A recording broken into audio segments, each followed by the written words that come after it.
ఇప్పుడే జీ5 app download చేయండి. చూడండి మీ ఫేవరెట్ టీవీ షోస్ ఎప్పుడైనా ఎక్కడైనా. ఇది రూపాయి 2 రూపాయలతో చేసే చిల్లర వ్యాపారం కాదు, కోట్ల పెట్టుబడితో జరుగుతున్న వ్యాపారం. అండర్స్టాండ్? అలాగా? మరి నార్మల్ డిగ్రీ కూడా సరిగ్గా లేని ఒక పర్సన్ని తీసుకొచ్చి చైర్మన్ సీట్లో కూర్చోబెట్టారు. మరి అదేంటి? Mind your words Ravi. తనే నార్మల్ పర్సన్ కాదు. He's my father, the great Aryavardhan garu. Mind it.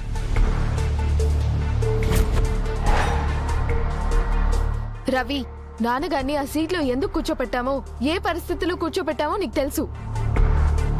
అయినా ఈ టాపిక్ తీయొద్దని నీకెన్నిసార్లు చెప్పాను? మళ్ళీ ఏంటిది?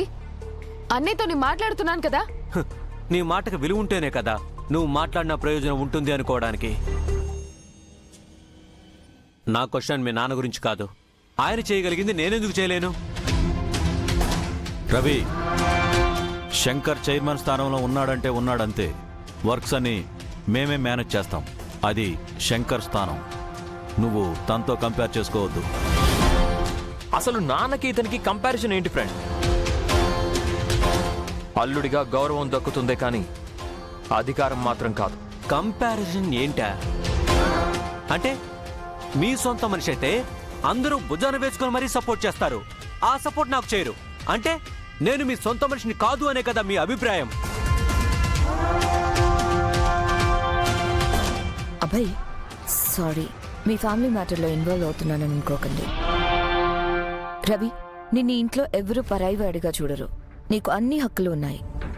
అభయ్, ఒకసారి తన సైడ్ నుంచి కూడా ఆలోచించి చూడు. నేను జస్ట్ నాకు తగిన అధికారం మాత్రమే అడిగాను. నిజానికి ఆఫీసులో వాటాడిగా హక్కు కూడా నాకుంది. నిజానికి ఆఫీసులో వాటాడిగా హక్కు కూడా నాకుంది. హక్కు కూడా నాకుంది. హక్కు కూడా నాకుంది. హక్కు కూడా నాకుంది. హక్కు కూడా నాకుంది. చూసారా, ఇంతవరకు అధికారం అడిగాడు, ఇప్పుడు ఏకంగా వాటాని అడుగుతున్నాడు.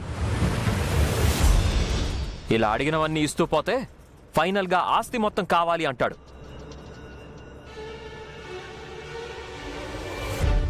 My guess is always right. లో క్లాస్. ఇంతకంటే దిగజారి ఏం ఆలోచిస్తాడు? ఏమన్నావు? ఉన్నదే కదా అన్నాను. ఏయ్, మాటలు మర్యాదగా రాని చెప్తున్నా. ఏంట్రా వేలు చూపిస్తున్నావు? అబ్బాయి, నా మీద చేస్తామంటరా? How dare you? ఏం మాట్లాడుతున్నావు?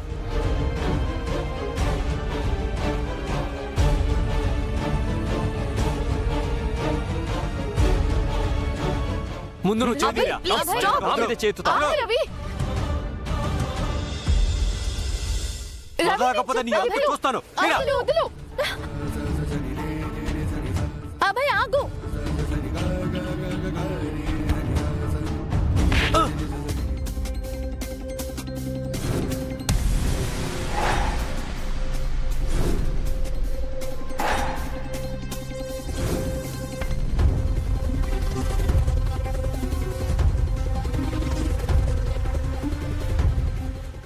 జీ5 యాప్ డౌన్లోడ్ చేసి అన్ని ఎపిసోడ్స్ పూర్తి ఉచితంగా చూడండి.